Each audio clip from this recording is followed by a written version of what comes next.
ஏய் மாப்பிள்ளைங்களா, நான் கூட ஒரு மேட்ரு சொல்லின்னு வச்சுக்கலே அப்படியே ஷாக் ஆயிருவீங்கடி. சொல்லு. எனக்கு சென்னையில 30,000 சம்பளத்துக்கு வேலை கிடைச்சிருக்கா.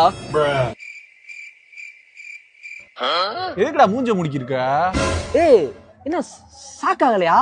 சாக்கா தான் இருக்கு. சென்னையில போய் 30,000 ரூபாய் சம்பளம் எப்படி பத்தும்னு சாக்கா இருக்கு. ஏய் என்ன மாப்பிள்ள சொல்ற? என்ன சொல்றா அவன்ட்ட? நீ போய் சென்னையில 30,000 சம்பளத்துக்கு வேலை பார்க்கறதுக்கு ஊர்ல சும்மா தெரிஞ்சுட்டு போயிடலாம்டா. ஓகே மாப்ள, நீ சென்னை கிளம்பி போயிட்ட. வீட்டுல உங்க அம்மா அப்பா தனியா இருக்காங்க, யாருமே இல்ல. ஏதோ ஒரு ஆத்திர அவசரம், என்ன பண்ணுவ? யார் வருவா ஃபர்ஸ்ட்? நீ வேற வீட்டுக்கு ஒத்த பிள்ளை.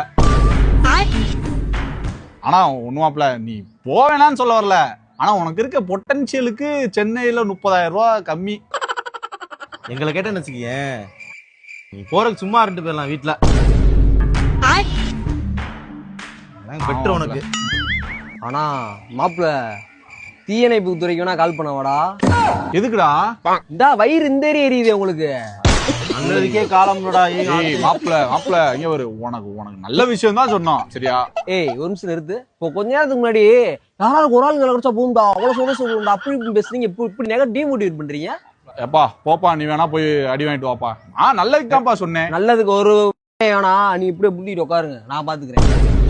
ஏய் எங்கடா போற? ஏய் ஓடா, சரியான விளங்காதால இருக்கீங்களா? நல்லதுக்கே காலம் இல்ல.